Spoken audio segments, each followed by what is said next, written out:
एक call, nude video और फिर सेक्सटॉर्शन।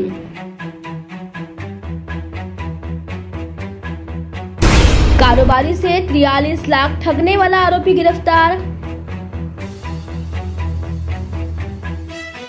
राजस्थान के जामताड़ा से आरोपी गिरफ्तार। महाराष्ट्र के नवी मुंबई पुलिस ने सेक्सटॉर्शन के मामले में राजस्थान के एक 19 वर्षीय युवक को गिरफ्तार किया है। उस पर एक स्थानीय निवासी से व्हाट्सएप कॉल के दौरान उसका आपत्तिजनक वीडियो रिकॉर्ड कर 43 लाख रुपए से अधिक की जबरन वसूली का आरोप है।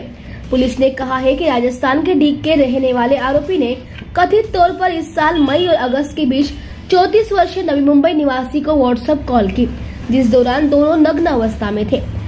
नवी मुंबई पुलिस के साइबर विंग के वरिष्ठ निरीक्षक गजानन कदम ने कहा कि आरोपी ने बाद में इन बातचीत की वीडियो को यूट्यूब पर अपलोड करने की धमकी दी और शिकायतकर्ता से कुल 43,22,900 रुपए वसूल लिए।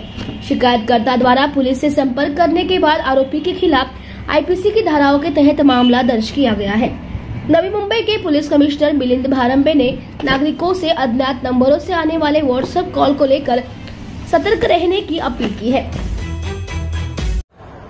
नवी मुंबई पोलीस आयुक्तालय हद्दीतील एक फिर्यादी म्हणजे पीडित व्यक्तीला साधारण 18 मे 2023 ते 10 ऑगस्ट 2023 या कालावधीमध्ये एक अनोळखी नंबरवरनं व्हॉट्सअपद्वारे संपर्क व्हायचा आणि मग ते संपर्क होता होता त्या व्यक्तीशी चॅटिंग करता करता जो पीडित व्यक्ती आहे नवी मुंबईमधला तो त्या लोकांच्या म्हणजे आरोपींच्या सेक्सटॉर्शनच्या जाळ्यामध्ये फसला गेला की ज्याच्यामध्ये त्याला न्यूड व्हिडिओ दाखवले जायचे आणि मग त्या न्यूड व्हिडिओ बघताना त्याचा जो व्हिडिओ कॉल चालू असायचा त्या स्क्रीनचं त्यांनी रेकॉर्डिंग केलं आणि मग ते स्क्रीनचं रेकॉर्डिंग करताना तुम्ही अशा पद्धतीने न्यूड व्हिडिओ बघता, तुमचे हे व्हिडिओ तुम्ही बघत असतानाचे व्हिडिओ आम्ही तुमच्या परिवाराला पाठवू, नातेवाईकांना पाठवू, युट्यूबवर व्हायरल करू, अशा त्या पीडित व्यक्तीला धमक्या दिल्या जायच्या आणि त्यानंतर मग जर तुम्हाला याच्यापासून वाचायचं असेल तर तुम्हाला आम्हाला पैसे द्यावे लागतील, अशा पद्धतीने त्याचं एक्सटॉर्शन केलं गेलं। थोडक्यात आपण या प्रकाराला सेक्सटॉर्शन असं म्हणू शकतो आणि त्या व्यक्तीकडून या 3-4 महिन्याच्या काळामध्ये जवळपास 43 लाख रुपये बँक अकाउंट थ्रू घेतले गेले की फक्त ते व्हिडिओ तुम्ही युट्यूबवर टाकू नका किंवा कुठल्या सोशल मीडियावर टाकू नका यासाठी। एवढं झाल्यानंतर देखील त्या समोरच्या लोकांनी या फिर्यादीकडे पैशाची मागणी चालूच ठेवली आणि वेगवेगळे कारण द्यायचे की आम्ही आता इन्कम टॅक्सला करू, आम्ही तपास यंत्रणांना करू, असं करून त्याला खूप प्रेशर केलं। तेव्हा त्याच्या लक्षात आलं की आपण पूर्णपणे याच्यात फसलोय आणि ह्या आरोपींची जी पैशाची मागणी आहे ती कधीच कमी होऊ शकत नाही। मग तो cyber police station Navi Mumbai येथे फिर्याद देण्यासाठी आला। तो पोलीस स्टेशनला येताच तात्काळ त्याची फिर्याद